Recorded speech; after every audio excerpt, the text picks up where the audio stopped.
Let me tell you right now, I wanted to love this movie, and sadly, I did not. I felt this movie was so lifeless and bland, and really much the only thing I really did love about it was actually the poster for the film, because you actually see the names of each star above their head. It always bugs me when I see a movie poster, and you see all the stars on the poster, and then, like, the names are completely off. I don't know if that's just my OCD or if you guys feel the same way, but the 355 is a lifeless spy thriller that has a lot of problems.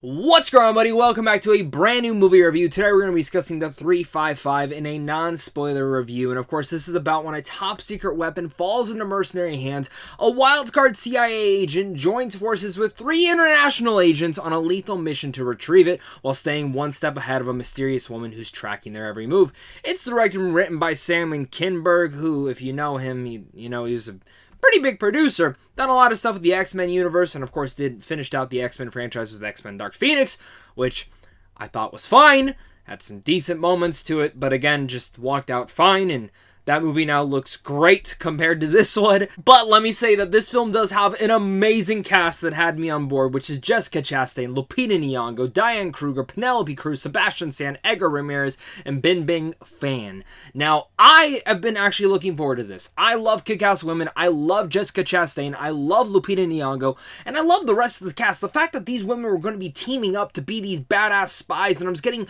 this Bourne Ultimatum type feel from the trailers and all sorts of things like that. So you count me in on that. But God, was this boring and bland and lifeless, and I'm sure there will be an audience out there for this movie. I can't express that enough. There will be someone who watches this review who thinks it's one of the best films they've ever seen or one of their favorite spy thrillers, and that's totally fine. Like, we're going to have a great discussion here, and I want to hear your guys' thoughts down below in the comments section. And if you're new here and you love talking movies, make sure to hit that like and subscribe button as well so we can keep talking movies over here on a daily basis. But talking about this movie, I wore an In-N-Out shirt on purpose because the purpose of In-N-Out is when you go eat In-N-Out, you enjoy it. You love that fast food. You enjoy that nice burger, right? But then you kind of forget that you ate it like a couple hours later. That's how I kind of feel with the 355. I watched it, I sat there, I was like, if I didn't know anything about this movie, and I went on, say, FX or USA Today, like either of those channels, and I was flipping through, and this movie was on, and I read the description, I'm like, this is an amazing cast, I like the concept, sounds cool, let's watch it. You're going to watch the movie, and you're going to think it's good. And then you're going to think about it later and be like, what did I watch again? Oh yeah, the 355. Now you're going to completely kind of forget about it.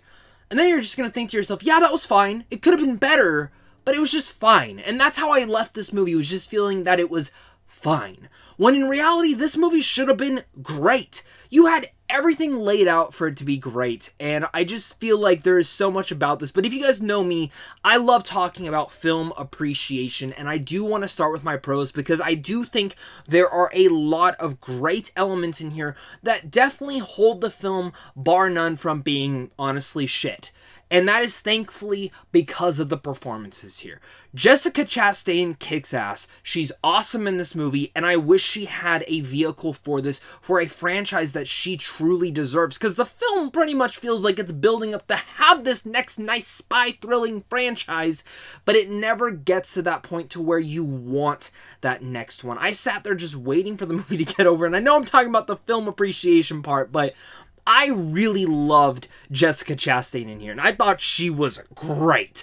Alongside Lupita Nyong'o, who I thought she's one of the best actresses working out there. She's fantastic in here. Both their chemistry works really well with one another. Penelope Cruz is great. Diane Kruger, I think, might have been one of my favorite characters in the entire film. And Sebastian Stan's just like eating every scene away. That goes as far to show how amazing they are as actresses, to the point where they can elevate above all the one-note characters, one-note dialogue that doesn't give you any sort of inkling to really love them.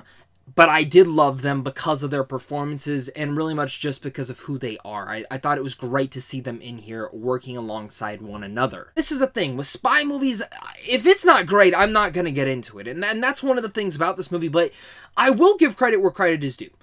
while I didn't love the action, and we'll talk about that, I did like the spy elements. I liked when they were actually sneaking around, tailing people, following them around, taking out people silently. That was the spy element that I was really into. And there's a couple sequences in here that I actually was like, I wanted more of this. I wish they went for more of a more smaller, subtle approach. There's this whole sequence of all of them working together, going throughout this giant crowded favela with people walking around and taking out people silently, trying to tail the right person, and it is very intense. It's one of like the only great sequences throughout this movie, but it was easily my favorite one. This following sequence did keep up that intensity, and you actually started to feel some of the stakes as certain things got more dangerous as it went on. And it just turns into an action montage. And again, we'll talk about those action scenes in a second, but I wish they went more with the smaller, subtle approach of the spy stuff, because when that is going, it's firing on all cylinders, and that's when the movie's actually going good. Also, I will give credit where credit is due. There is one moment towards the third act, because I did find a lot of the story be predictable, and you'll probably hear me reiterate that again, but there is a point where you actually do feel the stakes in here. I wish they would have built up to that moment a little bit better, but there's a moment in here where my jaw hit the floor, I'm like, oh shit! Okay, well that just raised the stakes up way higher than I expected. This is where we kind of go down to my mixed category now, because like I said, I wish it would have built up to that point a little bit more. There's so many moments in here where you don't really care about the characters. I can't tell you a single character's name in here, and I literally just got done watching the movie. At the same point in time of that, saying, there's a moment towards the third act that I really liked, but the build up to that, there was no build up. So when it happens, and if you blink, you miss it.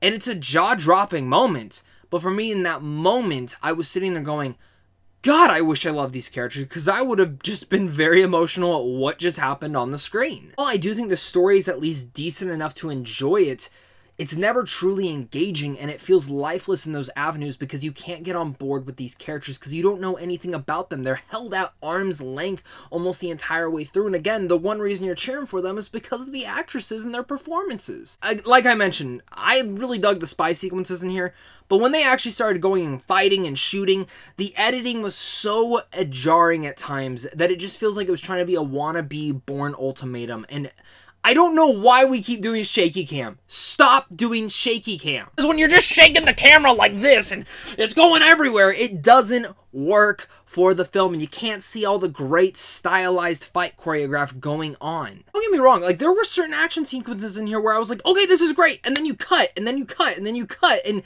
you just make it such a headache to watch, and I'm like, it was going so good. Why did you do that? Also, weird up-close shots of moving in, and it doesn't even go to just the fighting sequences. There's actually some chase sequences in here as well that do the same thing. Directing choices from Simon Kinberg are actually really baffling to me because, again, Dark Phoenix, while not a perfect movie, I actually thought the action sequences in the third act were pretty damn good. And I wish he would have brought that same style here. It just feels like a wannabe Bourne film. And it just feels like so many different spy movies nowadays that try this. Mile 22 was another film a couple years back that tried that same thing. And it butchered all the action. I could give one hell about the story. But if you have great action, I will forgive a lot. Sadly, when you just have a decent story and bad action, that's when it turns me off and just, again, feels lifeless and bland. And speaking about lifeless and bland again, the action's just mindless. You just sit there just eating it and forgetting it the second it happens. And the whole story in itself is very convoluted in that nature, and while enjoyable as you're trying to figure out and see how it's going to end, I just wanted to be latched onto these characters because they seem like good characters that just needed more time in the oven to cook. Like I did mention, while this is a decent story, it is very predictable. You can definitely guess from A to Z to B to all sorts of things like that. You know what is going to be happening in this.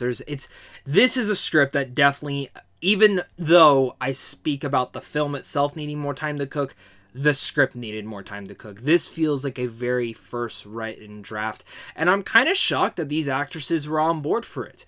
I'm really curious to see what actually brought them on board to the project. Was it Simon Kinberg? Was it not? Was it something else in the script, and maybe the script and something happened within the editing? I'm very curious to see the behind-the-scenes stuff on this movie because everything's there to make for a great movie. And I know making a movie's hard. Never made one, but I made a couple shorts and they were difficult, so I can't imagine making a full-fledged film. And I have nothing against Simon Kinberg or anyone that developed this movie. But I wanted more, and I expected a lot more, and I wanted to love this damn thing. Even though I went in with expectations checked, but man, just what happened? 355, it's the type of movie, again, that you find on FX one day, you watch, you think it's going to be great when you read the description, and even seeing the cast, but then you watch it and you're like, it was fine, it was good, it was decent, and then you forget about it the next day. This is a very forgettable, lifeless movie that has characters that you really can't latch onto, but the performances are great from them. They're truly the reason to watch this. I like the more subtle, smaller spy elements in here. I actually think that's what makes this movie good at times. In fact, even really good at times.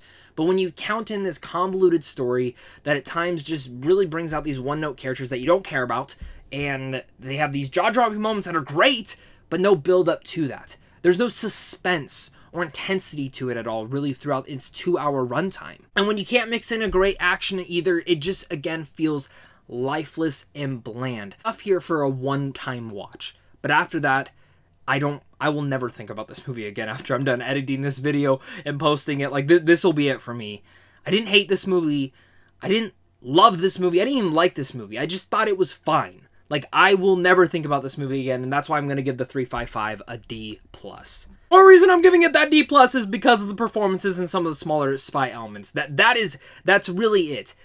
I'm actually really frustrated by this movie because it should have been better. It should have been great. Concept, great actresses, great idea, just not brought about in the best light. But, you know, it's 2022. It's the beginning of the year. I'm sure there will be some other great things. I did see one other movie today that the review will go up later next week. And that movie was actually pretty good, so we'll talk about that very soon, guys. But thank you so much for watching this. You guys are seriously all the best. Make sure to hit that like and subscribe button. Comment down below your guys' thoughts. How excited are you for the 355? And, of course, make sure, again, guys, to hit that like and subscribe button. If you want to see movies early, head on over to CMTon Films on how to see those. And, of course, until next time, stay classy.